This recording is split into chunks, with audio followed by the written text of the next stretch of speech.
Good morning, everyone. And we are here on this Friday, just before the weekend, not on Thursday today. So thank you for tuning in. And if you're catching up, then we are mostly on Thursdays from now on and premiering on YouTube every 4 p.m. on a Friday. But there's lots to talk about this week.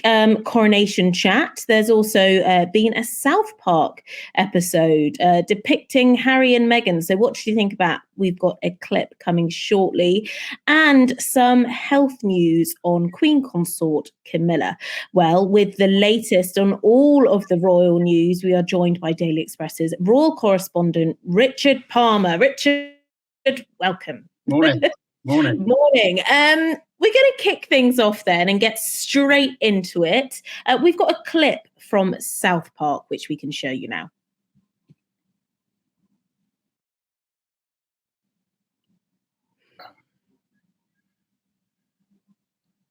We've lost the sound on that. We have, yes. Well, I mean, it doesn't take a lot of guesses to guess who these people are. That is obviously Harry and Meghan there saying that they want their privacy going onto a TV show.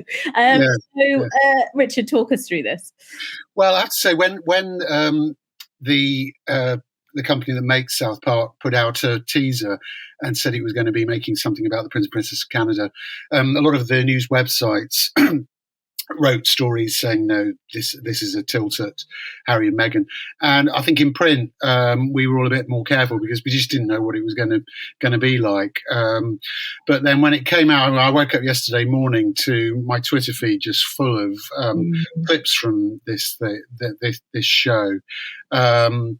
I mean, I have to say, South Park is something I've watched over the last few years, mainly because both my sons were really into it, particularly the younger one.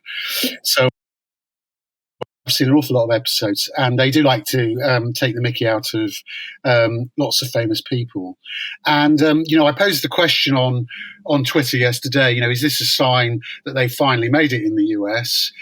Or is it a sign that they've lost support? And royal Twitter being what it is, opinion was very divided on that. And there seemed to be a pretty concerted attempt by the Sussexes fans to denigrate me and to denigrate the show and to point out that other members of the royal family, including the Queen, have featured on South Park. I think the short answer is it's a bit of both. I think a lot of people will think that that South Park got them down to a T.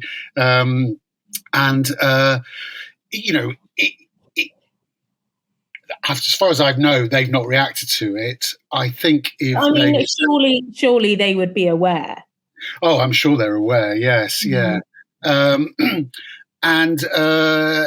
think if they were sensible, they would let it be known via their spin doctors at Archewell that they thought it was highly amusing, because that is the best way to deal with it. And certainly, we've had a show over here called The Windsors, which was on TV and took everything to the max. So in that show, Prince Harry, instead of being just not quite as academic as some other people, couldn't read or write. And Princess Anne was a very stern German-speaking lady. And Kate was depicted as not just somebody with a middle-class background, but somebody who was from a gypsy family, who was frequently trying to sell white goods to other members of the family. People close to William and Kate did let it be known that it was something that they watched and that they thought it was hilarious. And I think that's the right way to approach these things. You've got to be able to laugh at yourself if you're in the public eye. But on the other hand, I do think it does show that liberal America is turning against them and is fed up with their moaning, really, I suppose, to put it bluntly. I mean, are they aware of this, though? Because, some people say they're very much living in this Harry and Meghan bubble, and they don't realise that they've also got, everyone in the public eye does have criticism, whether they like it or not, and whether it's right or wrong. Will they be aware that this yes, shit is happening? Yes, make no mistake. I think one of Harry's biggest faults actually is that he does pay an overly amount of attention to what is written about him and his wife, and that's always been the case. I mean, I can remember being on a tour to the US with him in crikey. Was it 2016? It might have been. No, it would have been earlier than that. It was the tour when we went to Colorado and he went to see the Warrior Games, which gave him the idea for the Invictus Games. And it was a really interesting tour. But he did say at one point during that trip that he'd been looking at a story in Heat magazine, which actually I think one of his biggest fans might have been writing for Heat magazine at the time, and we were, why are you worrying what's being said in these sort of gossip magazines?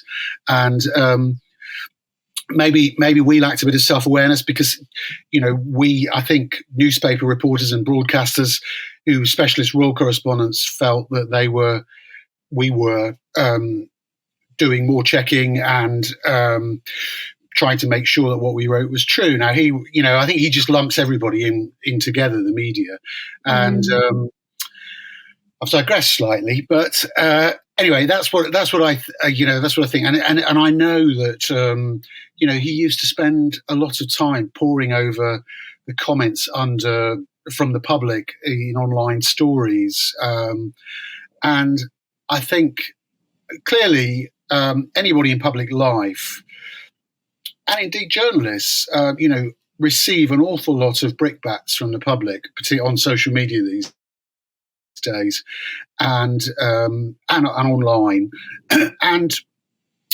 it does affect people. It does affect everybody. And we saw this week, for example, Nicola Sturgeon announcing she's going to step down as First Minister of Scotland, and talking about the brutal effect of public criticism and commentary, particularly for women in public life.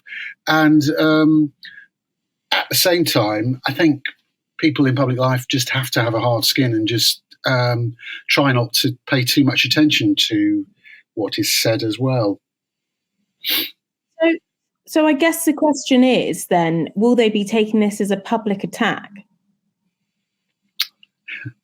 Yeah, I think so. But I mean, Oscar Wilde springs to mind. The only thing worse. I'm sorry, I don't think this is quite the accurate quote, but the only thing worse than being talked about is not being talked about. I think that is the actual quote.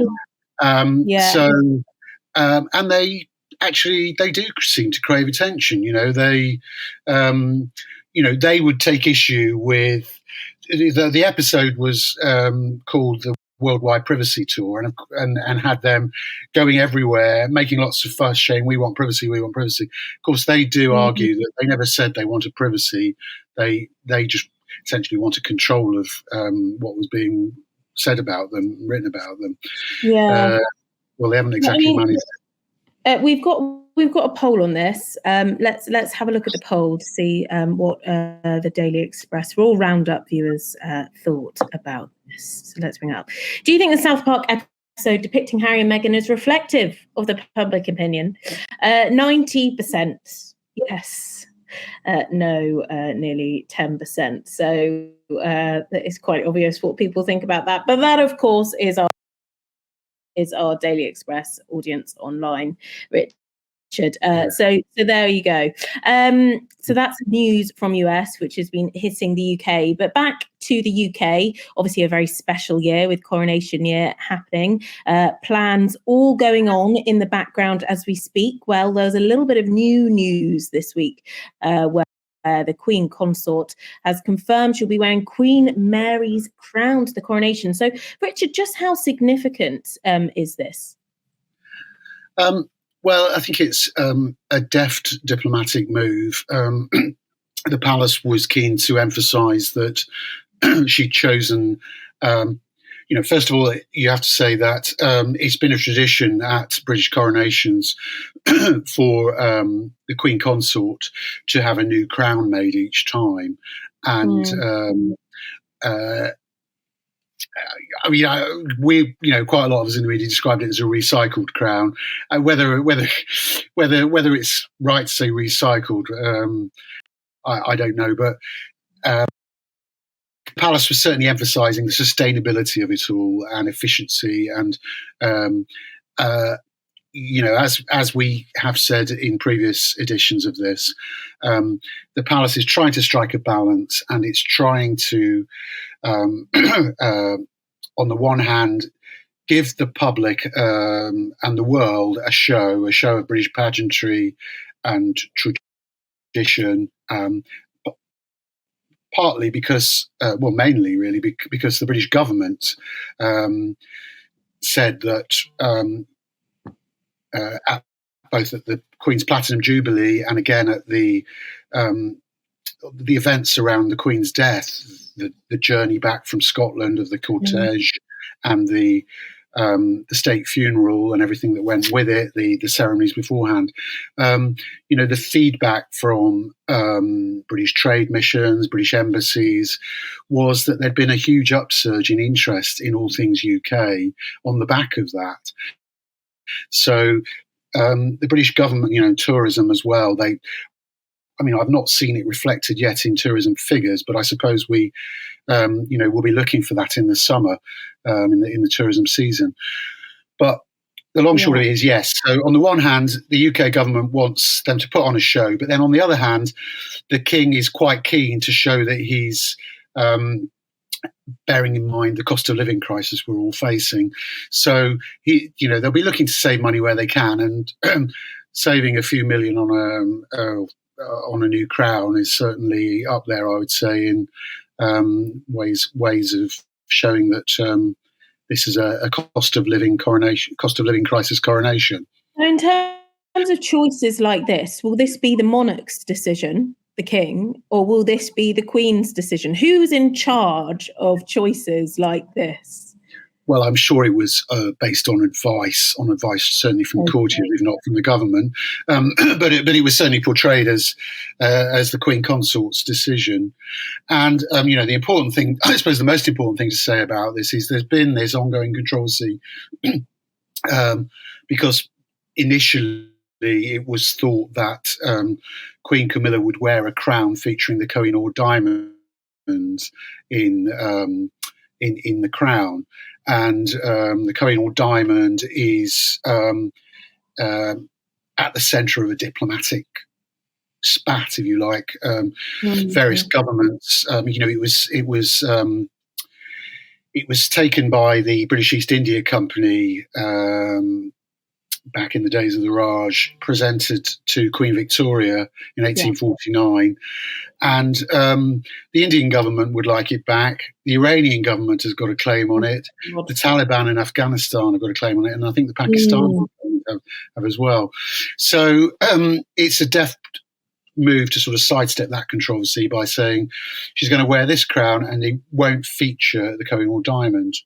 However, it will feature Cullinan diamonds. And the Cullinan diamond was the world's biggest diamond, found in a mine near Pretoria, Cullinan, near Pretoria, in 1905, I think. There's been controversy over that, so I don't think it'll avoid all controversy. So there were 9 different diamonds cut from this massive diamond that they found. The biggest controversy has been over what they call Cullinan 1, Star of India. But there are politicians in South Africa who would like to see any diamonds that were taken out of the country during the imperial period returned to their countries. So it's a slightly less full frontal diplomatic row, but there will still be mutterings about this, I think. Yeah, there most definitely will be. There most definitely will be. Okay. And do you think that the Queen, the late Queen, had any decision over this at all? It's a good question. It's not one I know the answer to. My guess would be that she might have recommendations privately to her son over the years, but all of this is down to him really, and to his wife. So I think, I don't think she would have had too much influence on this. Okay, fine. Well, we're still going to be speaking about Camilla. Unfortunately, she came down with COVID this week, Richard, didn't she? She did on Monday. The palace initially announced that she was suffering from a seasonal illness, as they put it, which we all took to mean cold or flu. And then later in the day, she tested positive for COVID-19. So she's had to cancel all her engagements. And we don't know how long that's going to go on for, certainly this week.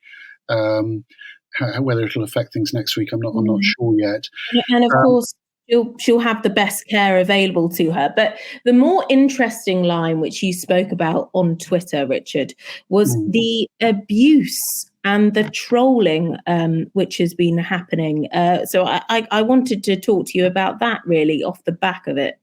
Yeah, I mean, first of all, just to say, I was in Milton Keynes yesterday, and standing beside a woman who said, "Oh, send Camilla my love," and he said, "Oh, she's getting better." To get an update.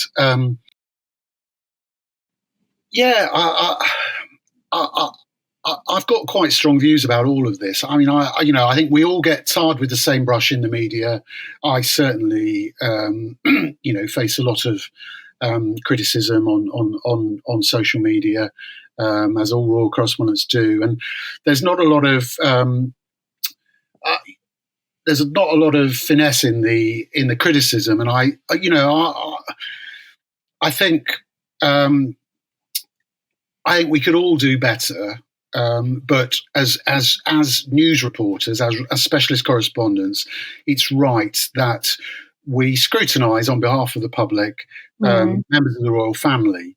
But then I just think the debate has become so toxic and so divided, particularly on Twitter, which is a complete sewer, that it's just got to a disgusting state. Now, I don't think it's helped by some television commentators and biographers who go on to chat shows and make really inflammatory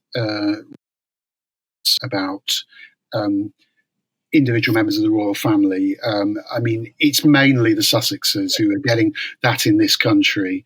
And, I think, as I hope we've tried to discuss South Park in a balanced way. And that's what we try to do in my newspaper. Yeah.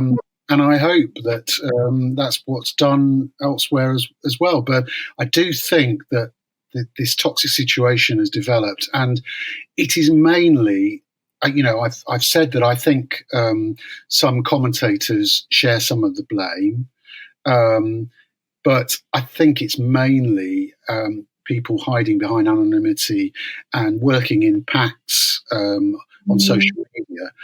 So we saw some really horrible things said about Camilla, and suggesting all sorts of horrible diseases that she had rather than COVID. We also saw a woman who has been given space on websites and on television shows to argue that the Sussexes are all victims of racism, spouting off saying that this was all there was a conspiracy and that we were being gaslighted. What were people? What was the palace doing, trying to claim she had a seasonal illness and then claiming she had COVID? I just despair. I mean, it's anybody with a brain would realise that they announced she's got cold-like symptoms. She hasn't done a COVID test. She does the COVID test later that morning. The test comes back, and they announce that she's got COVID. So I just don't think these people like that should be given any space to any platform to express that. That's why I'm not naming her, to express their hatred, really. And in terms of Camilla being aware of this abuse, due to how Camilla and the King got together many, many years ago, there are people who are still evidently emotional about that, because they've grown up with the royal family and feel like they know them. Is this the same people then? Well, my impression was that the majority of the the really vile abuse that was coming on social media was from an organised group of people who are like a cult in support of Harry and Meghan, who, having seen what Harry wrote about his stepmother in Noir, have launched a vitriolic attack repeatedly on her since. I think this just needs to be called out, and the social media companies need to do more about it. They need to end anonymity for a start, I think. And again, this is where you try to be balanced. This is where I do think that the Sussexes had I agreed with some of what they were saying, that they got this guy who I'd never heard of before, Christopher Boozy, to do some analysis, and found that it was a small number of accounts that were abusing them, but amplifying it so much, and also some people making quite a lot of money out of it by setting up YouTube accounts, ranting about them and repeating conspiracies about them. And we see the same thing on the other side as well. We see their supporters, including some people who they've thanked for their support,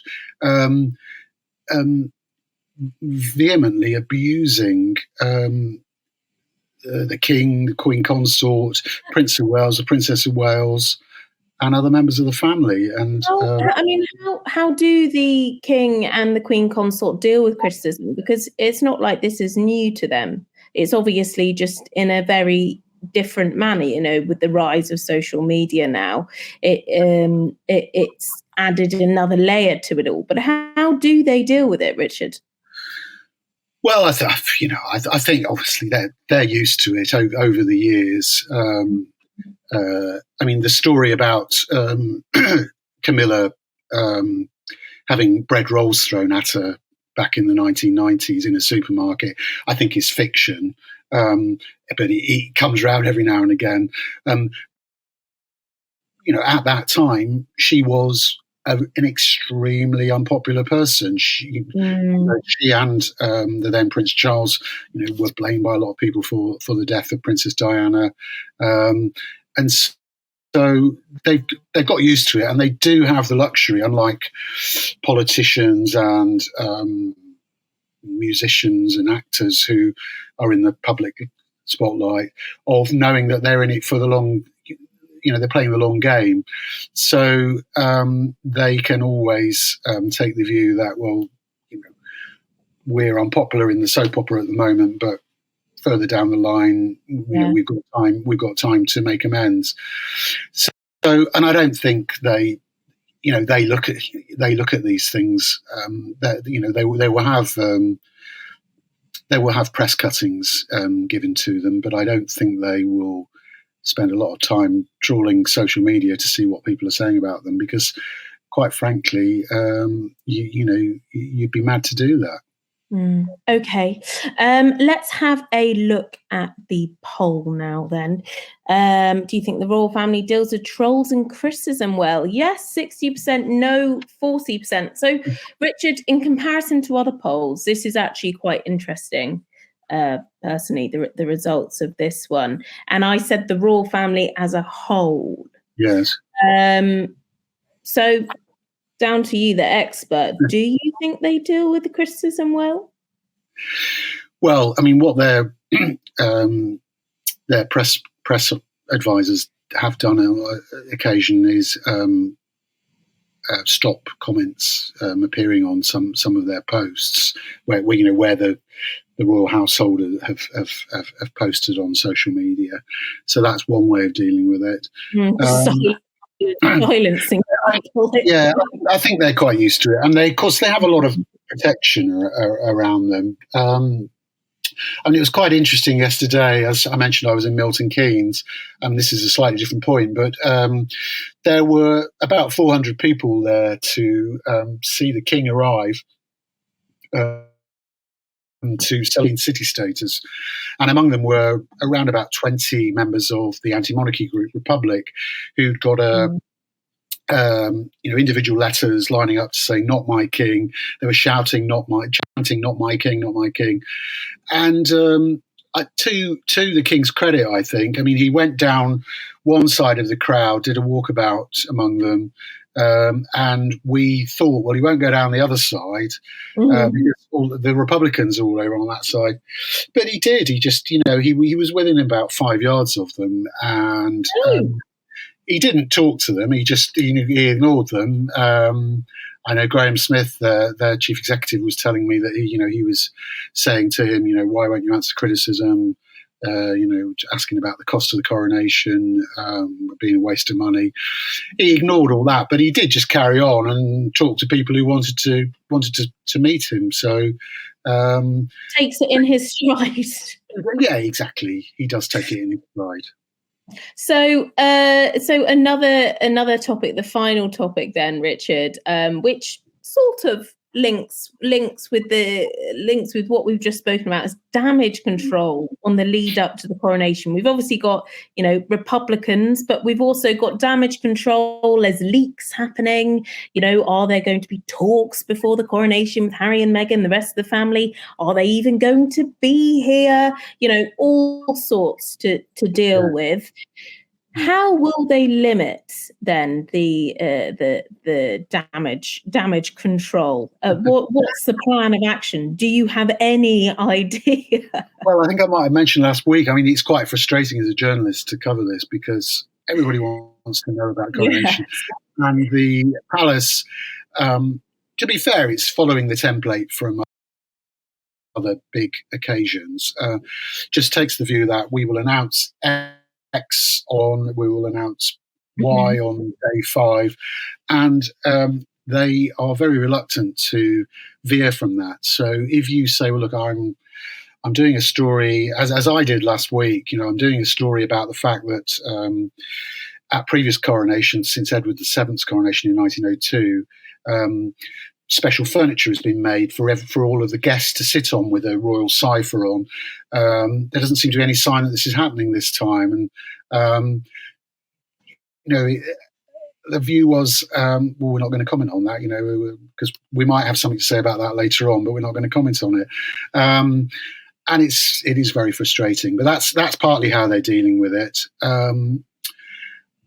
We should say that our colleague Emily Ferguson, who has just joined the Express website from the iPaper, had a good story, which also went into last Saturday's Daily Express paper on the front, saying that Harry and Meghan were on the guest list, and she'd got that from a Whitehall source. And Emily was working as a political reporter at I, so we'll have some good Whitehall. Yeah.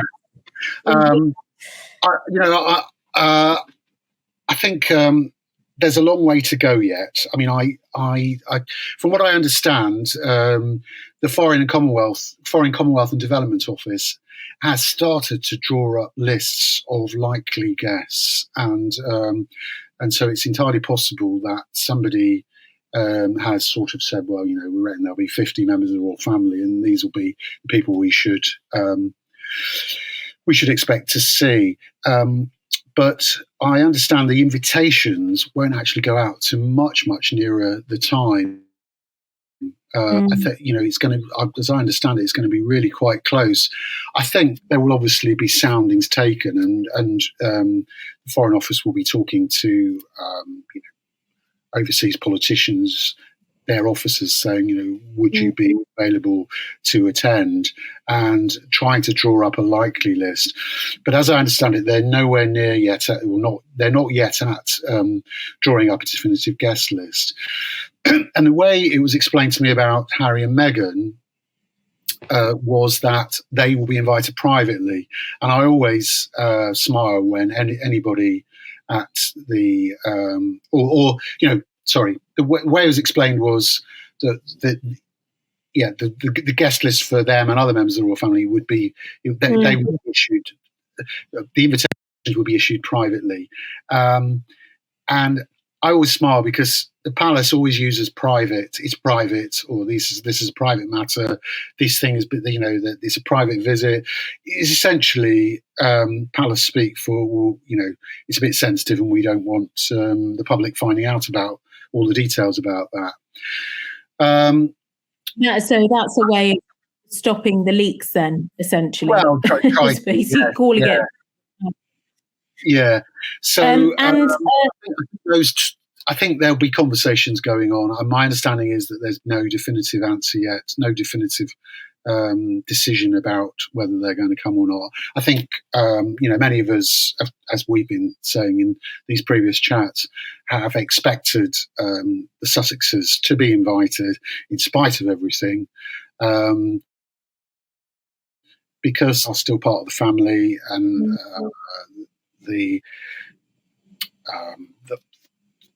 it would look, I think, throwing it into their court, it would look petty not to invite them, perhaps, and it would look petty for them to say that they are busy that day and can't make it. So, but we'll just have to say, I mean, obviously, it is Archie's birthday, isn't it, that day? So they may decide they have other plans, but my guess is that they'll be there.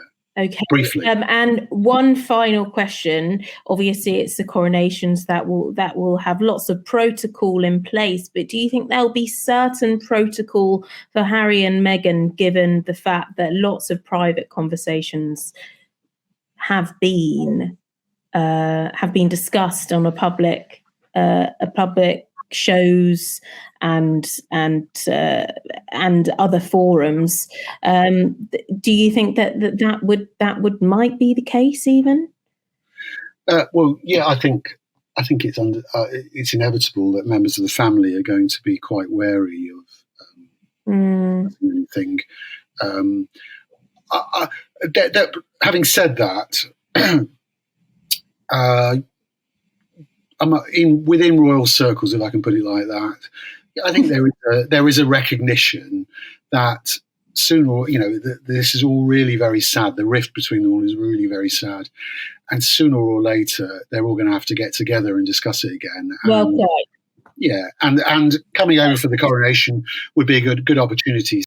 So I think while there might be a bit of wariness, I would also expect certainly the king and the Queen Consort to have some private discussions with them, trying to mend the rift. And, well, William and Kate, I think I think the relations are so strained there that that may be difficult, but there will certainly be an effort, I think, to try to bring them together. I do really hope some progress is made this year. That would be nice, wouldn't it, Richard? It really would be. Okay, then. Thank you, Richard. Hopefully we'll be back on the normal time of Thursday next week. To be confirmed. But yes, Richard, thank you once again for all of your insight and expertise. And you can catch all the playlists over on our YouTube channel, over on our Facebook, over on our Twitter, and even our Instagram. You could even find Richard on Instagram as well. Okay then, Richard, thank you. And we will be back next week.